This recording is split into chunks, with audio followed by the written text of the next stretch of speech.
바위에 눌렸을 땐 역시 주기도문을 외워야죠. 오늘은 그리스도교 신앙을 말하다 마지막 24과 주의 기도에 관해서 함께 알아보도록 하겠습니다.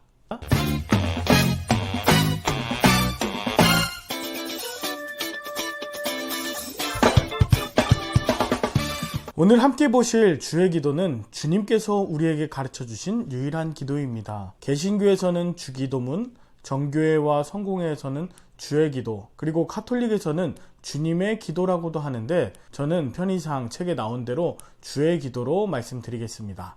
주의 기도는 마태복음과 누가복음, 그리고 신약에는 포함되지 않았지만 사도들의 교리를 정리해 놓은 디다케에 실려 있습니다. 왜 주님께서는 이 주의 기도를 가르쳐 주신 것일까요? 누가복음의 11장에 보면 제자들이 예수님께 기도를 좀 가르쳐 주십시오 라고 했습니다. 당시에 유대인들은 랍비 기도문이 있고 또 세례 요한의 제자들도 모범 기도문이 있었다고 합니다. 예수님께서 다른 사람에게 자랑하기 위해서 회당이나 큰 거리에서 하는 기도, 시간을 늘리기 위해 했던 말을 계속 반복하는 기도, 중언부언해야 하나님께서 들으신다고 생각하는 그 의심의 토대 위에서 드리는 기도, 그것은 올바른 기도가 아니다. 그래서 예수님께서 제자들에게 바른 기도가 무엇인지 오늘 알려주고 계셨던 것입니다. 주의 기도 내용을 하나하나 살펴봤으면 좋겠는데요. 먼저 주의 기도 첫 번째입니다. 하늘에 계신 우리 아버지. 기도의 대상을 말하고 있습니다. 원문에는 하늘에 계신 우리 아버지가 아니라 먼저 파테르, 아버지 먼저 나옵니다. 파테르 헤몬, 우리 아버지. 요즘에는 하나님이 무슨 남성이냐, 하나님 아버지뿐 아니라 어머니 하나님도 있다 이렇게 주장하면서 하나님을 남성 여성에 가두는 그런 분도 있는데요. 여기에서 말하는 아버지의 개념은 역사적인 배경에서 이해해야 합니다. 아버지, 당시 그리스도인들이 이 말을 쓰면서 가족을 형상화하면서 친밀감과 소속감을 느끼게 하는 그런 단어였습니다. 이스라엘 사람들은 아버지를 특별히 고난과 핍박에서 보호해 주시는 대상으로 인식을 했습니다. 바울이 갈라디아서 4장 6절에서 아바 아버지라고 불렀을 때에도 또 예수님께서 마가복음 14장 36절에서 겟세마네 동산에서 아빠 아버지라고 하는 것 역시 고난과 핍박 중에 찾는 그런 대상이었다는 것이죠. 시대적으로 예수님께서 부활 승천하신 이후에 초대교회 교인들은 박해와 굶주림 가운데 이런 기도를 더욱 고백하면서 이런 기도를 기록하고 고백하게 된 것이죠. 상상해 보십시오. 모진 고문과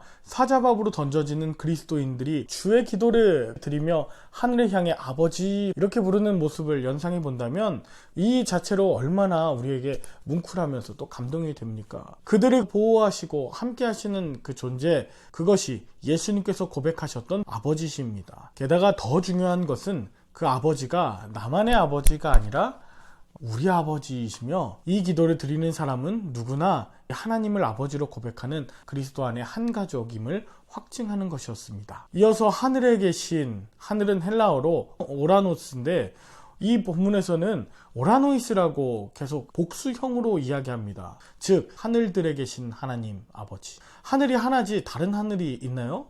여기서 말하는 하늘은 단순한 하늘이 아니라 하나님이 계신 그곳, 그 어디에나 계신 하나님, 이 땅에서 보이는 하늘, 고난 중에 사자밥이 되어서 보는 그 죽음의 순간 어떤 하늘들, 어떤 공간에도 주님께서 아버지로 함께 계시다. 또 어디에나 계신 주님 앞에서 정직하게 행동하라고 말씀해 주시는 고백이죠. 자, 다음 주의 기도 두 번째 단락입니다. 하나님 아버지의 영광을 위한 기도인데요. 이름이 거룩히 여김을 받으시오며, 이 구절은 거룩히 여기는 주체가 누구냐에 따라서 내용이 달라집니다. 만약 내가 주체라면 나의 삶이 거룩해짐으로써 아버지의 이름이 높여지길 원한다는 뜻이고, 만약에 그 주체가 아버지 하나님이시라면 우리가 더럽힌 그 이름을 아버지께서 친히 회복시켜 달라는 기도입니다. 이 두 뜻 모두가 하나님의 이름이 거룩히 여김을 받게 하시도록 우리가 거룩하게 살아내겠다고 결단하는 기도입니다. 자, 다음 나라의 임하옵시며 뜻이 하늘에서 이룬 것 같이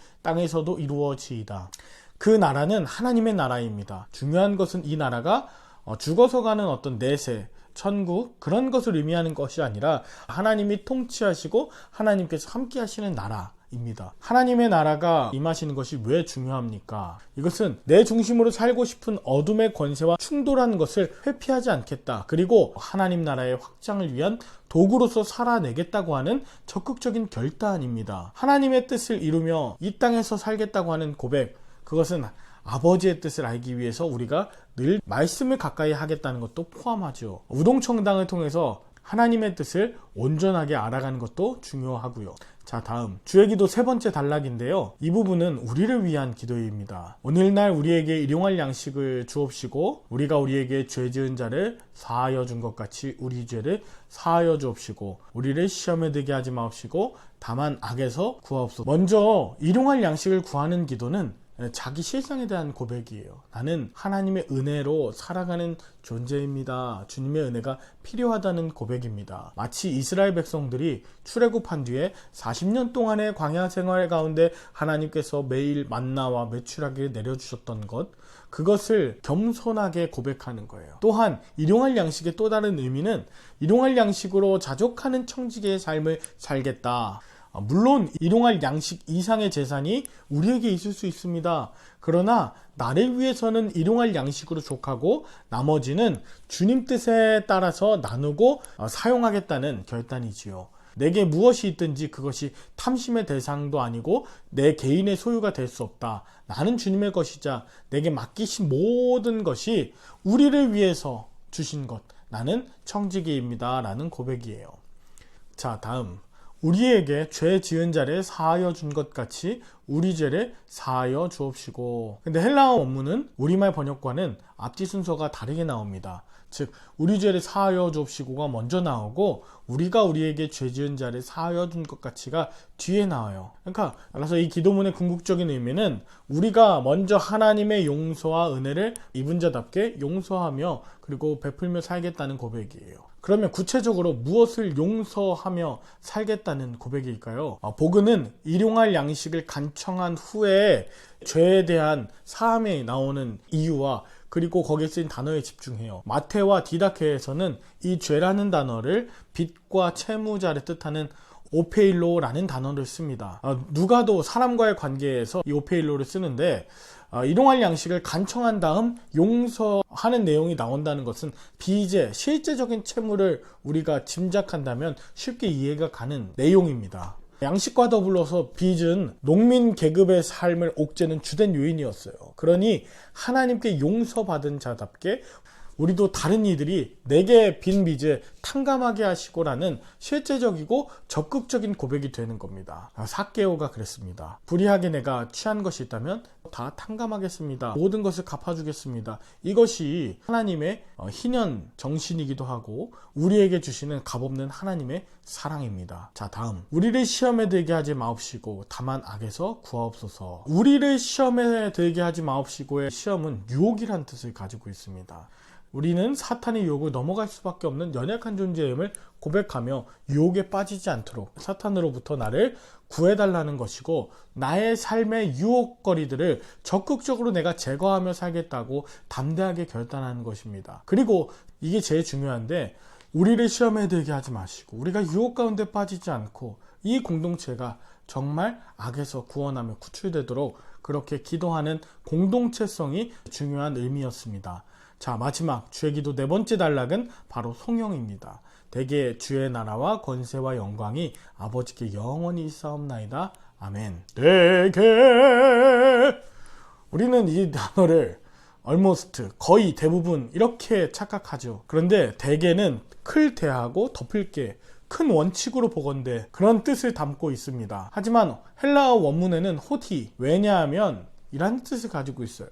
즉 내가 하나님께 이런 기도를 드리는 이유가 뭐냐 하면 온전히 주의 나라와 권세와 영광이 아버지께 영원히 있기 때문입니다. 그러니까 아버지가 영광 받으시길 원하고 아버지의 뜻에 내가 맞추길 원하고 우리가 공동체로서 이웃사랑을 실천하면서 드릴 수 있는 최고의 기도입니다. 그리고 하나 더, 아버지께 영원히 있사옵나이다 할 때 그 아버지는 헬라어 원문에는 수입니다. 수는 당신이란 뜻이에요. 처음 시작할 때는 아버지였는데 이제는 더 가까워진 당신이 되었다는 그런 기도입니다. 그리고 마지막에 아멘. 제가 드린 기도는 모두 진실입니다. 또한 아버지의 신실하심과 능력에 대한 확신을 표현하는 아멘입니다. 자, 우리가 이렇게 주의 기도에 대해서 하나하나 살펴보았는데요. 주의 기도는 우리 개인에게 맞춰져 있던 기도의 방향과 수준을 교정해서 바로 하나님의 영광을 위해서 주님의 뜻 가운데 우리가 살아내겠다고 하는 담대한 결단에 담고 있고, 우리를 책임져 주시는 그 신실하신 주님을 믿는 그런 고백도 담겨 있는 것이죠. 앞으로 이 주의 기도를 드릴 때마다 전심으로 그리고 모든 삶으로 하나님의 영광을 높여드리며 또한 내 이웃을 내 몸과 같이 사랑하는, 그래서 살려내는 저와 여러분들 되시길 바랍니다. 오늘은 여기까지입니다. 그동안 마커스 보그의 책 그리스도교의 신앙을 말하다, 이 책을 끝까지 함께 공부해 주신 그리고 구독해 주신 여러분께 감사드리며 오늘로서 시즌 1은 마무리합니다. 다음 이 시간부터 저는 새내기 그리스도교의 길을 묻다 라는 책으로 여러분과 함께 우동청당 계속 이어나가고자 합니다. 여러분 모두 행복한 한 주 되시고 다음에 다시 만나요.